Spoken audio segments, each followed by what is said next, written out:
I ignited the sky with jet engines. So they wouldn't burn my fuel. The day started like any other during an international Air Force exercise hosted at a Spanish base. The skies were clear and the jets were fueled up, ready for another day of joint training missions. 6 months earlier, a small delegation from our contingent had visited the base to coordinate logistics. During that visit, it was agreed that if we needed to defuel any aircraft due to mechanical issues after refueling, a specialized fuel truck would be provided immediately. But several days into the exercise, trouble struck when an electrical fault was detected in one of our fighter jets' external fuel tanks right after landing and refueling. The tank had to be removed for repairs, which meant first defueling the aircraft.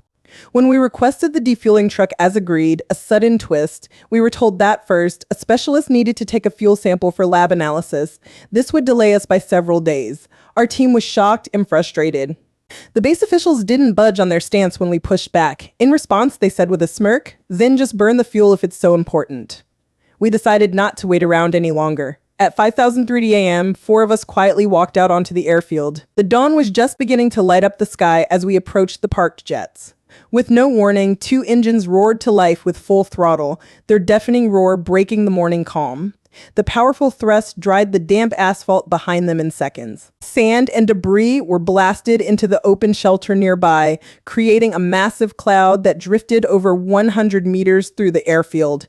We burned through 1,700 kilograms of jet fuel within 25 minutes. Shortly after, the faulty tank was replaced. By around 7:30 a.m., we declared the aircraft mission capable and ready for action again.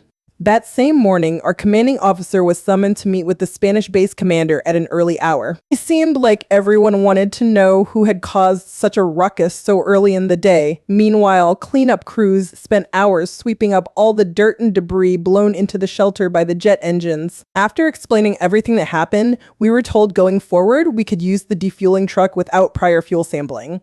But it was too late for us. The exercise was wrapping up soon anyway. The liaison officer who suggested burning the fuel was seen later that day attending a long meeting with the base commander.